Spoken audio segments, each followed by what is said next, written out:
Wakati huu nikaribisha rafiki yangu mmoja ndalo manene podwa baya bai korbar wakian pinyi dikanye nena kilo siepna moro bolan gendege Sega Girls magara sani kwani bunge ta alunge ni Sega Girls sawa alunge ni Sega Boys ilunge ni Kimani wa Ichungwa wajisi leader, karibu sana. Jogenya unti Jogenya umor rais na mmesikia mayudhi duaro teach na mayudhi duaro tas. Mnataka tas?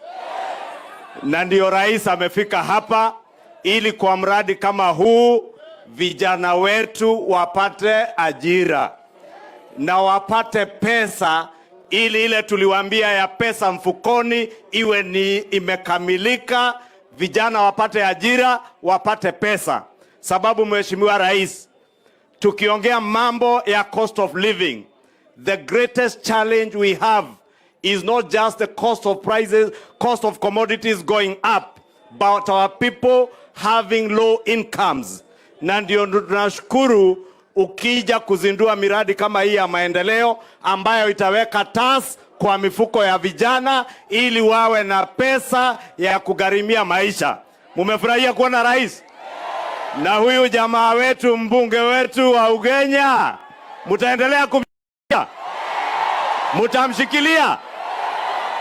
Munajua bunge kama Speaker Weta hayuko, namba 2 kwa bunge anaitwa David. Ati David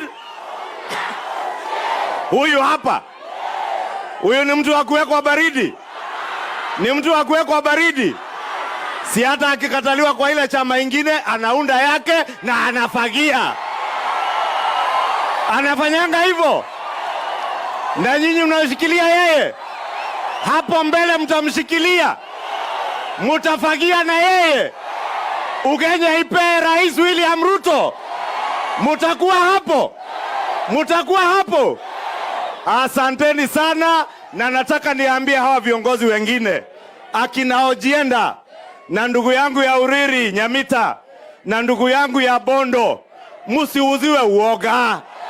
Wasinunue nini? Wasinunue nini? Huko kwetu Mlima Kenya tulikuwa na rais, alikuwa kwa kiti akijipiga kifua yeye ni rais, akisema yeye ndiye mwenye kusema. Tukamwambia raia ndio mwisho. Ugenya nyinyi ndio mwisho? Mutafuata hawa viongozi njia ya maendeleo hapo mbele? Asanteni sana, Mungu awabariki. Your Excellency, before I call the